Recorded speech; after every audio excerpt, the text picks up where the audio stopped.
An expedition of 188 women is setting off a sail to Antarctica on a collective mission to combat climate change. It's so important when you need to go to that part of the world to understand it. Each year, 100 women from all over the world are selected to join a 12-month leadership program. South Africa is going to be represented by Associate Professor Gina Zidevogel, geographer and climate change adaptation expert based down at UCT. She joins us as well. Also with us in the conversation from Zimbabwe, representing them is Dr. Moreangels Mbizah on the right-hand side of your screen, founder and executive director of Wildlife Conservation Action. Good morning to both of you. Dr. Mbizah, let me start with you. First of all, congratulations. Tell me, why would you want to be part of this? Good morning, Doctor. Good morning. How are you, Gareth? Thank you so much. Yeah, I applied to be part of the Homeward Bound because it's a powerful group of women in STEM, and there's always power in the collective. And as the African proverbs say, if you want to go fast, go alone, but if you want to go far, go together. So for me, it's important to be a part of women who are passionate about climate change, about a sustainable future. So that's why I opted to join Homeward Bound program.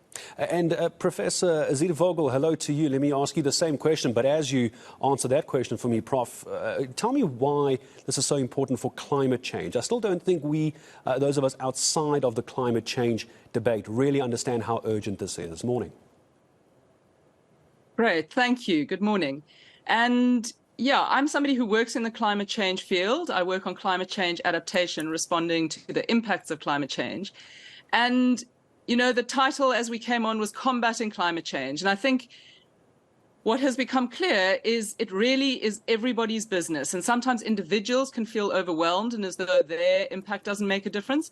But we need both the bottom-up individual responses and the top-down responses. And then we need people like scientists who are working in this field to actually take leadership that is taking a new approach often, having an integrated perspective, understanding the different parts of the challenge, because it's not just about science and understanding the processes. It's also about coming together. It's about building trust. It's about building partnerships and shifting how we do things so that we are having less impact on the climate and so that the climate does not impact us as severely into the future. So it's really exciting to be part of this voyage of scientists from all over the world, women who are going to come together, build relations and understanding. So I can't wait. And Dr. Mbizah, I want to get a sense then from you, what are you hoping to get out of this? And just where is Zimbabwe in the climate change fight? I know here in South Africa, obviously we're trying through government programs to change things, or rather slowly we have ice caps melting faster than we're changing our policies. But what does Zimbabwe look like, Doctor? Yeah, we are also trying to combat climate change and also working with local communities to ensure that they are able to adapt to the changing climate. And for us, we are already seeing the effects of climate change in our work with communities around wildlife areas. We are having more droughts, and this is impacting both people and wildlife. And we are also having increases in human-wildlife conflict because of these droughts. And so the government is also putting some measures into helping these communities, especially in rural areas, to be more resilient to the effects of climate change. And I'm going to ask from both of you just very briefly, as I say goodbye to each of you, in 30 seconds, in 12 months, Professor, let me start with you. In 30 seconds, if you and I talk in 12 months' time, you're going to come back and tell me what? That I had a very significant personal experience about how I can see the climate change is impacting on one of our precious wilderness areas, the Antarctic, and that we have to do more urgently to address this problem, and that it really is about all sectors of society thinking carefully how they need to do that. And part of that is building relationships and trust and understanding and care. And then, Doctor, when I talk to you as well in 12 months' time from now, you're going to come back and you hope to have achieved one thing. Give me the one thing you want to talk about in a year's time when we have this conversation again.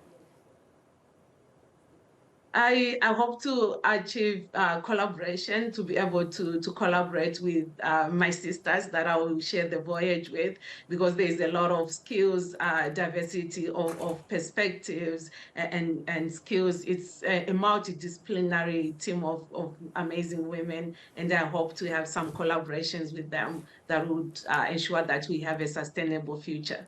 And I'll leave this as a last question to both of you as well. Dr. Mbizah, let me stay with you and ask you this. Is it significant? Am I reading too much into it when we talk about 188 women going on this particular voyage as well? Because not too long ago, science was a bit of an only boys club.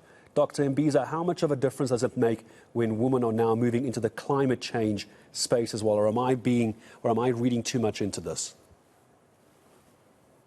No, indeed, we need diversity in the STEM field. Women have been sidelined and sometimes they have not been given opportunities. And I think it's time for a change now. And as a group of women, over 100 women, I think this will be a huge moment for all the young girls that are also inspiring to be scientists.